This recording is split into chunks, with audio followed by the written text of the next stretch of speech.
Nananatiling naka-alerto ang pamunuan ng Lamesa Dam matapos itong itaas sa red alert kahapon. Hanggang ngayon kasi malapit pa rin sa critical level ang antas ng tubig sa dam. May ulat on the spot si Dante Perelio.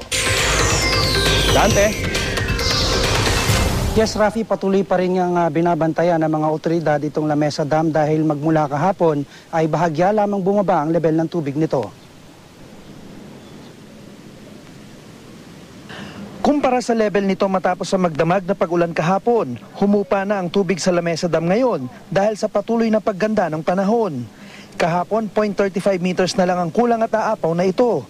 Pero nananatiling naka-red alert ang management ng dam dahil bumaba lang ang tubig dito ng 0.5 meters mula sa naitalang 79.80 meters kahapon.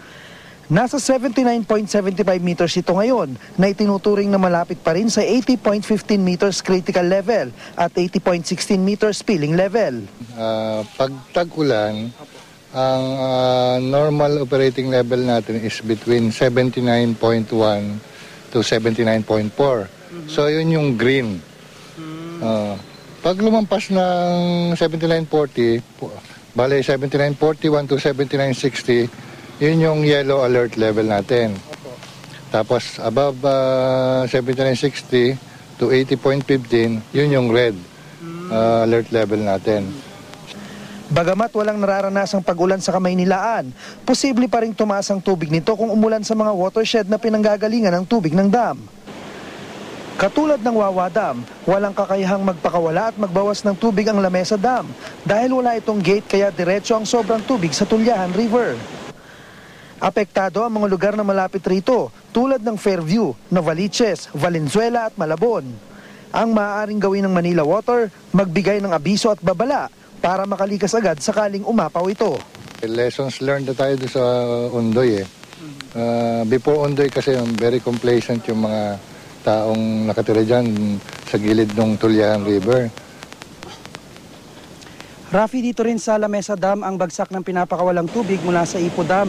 Pero sa ngayon, binawasan na raw ang pagbukas ng mga control gate sa Ipo Dam kaya inaasahang tuluyan ng bababa ang water level dito sa Lamesa Dam lalo na kung di nauulan. Yan ang mainit na balita mula rito sa Lamesa Dam. Balik sa iyo, Lala. Dante, si Rafi ito, ano?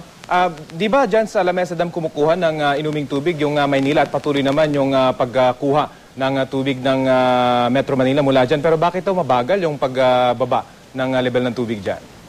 Kasi Rafi, actually meron pa rin tubig na nanggagaling dito sa Ipo Dam kasi nga dito bumabagsak yung tubig na galing doon, pero yun nga ang sabi, medyo kinontrol na raw yung paglabas ng tubig at hindi rin naman kasi pwedeng tuluyan daw ihinto yung paglabas ng tubig dahil kailangan pa rin na may sapat na tubig dito para anumang oras ay hindi naman magkaroon ng water shortage.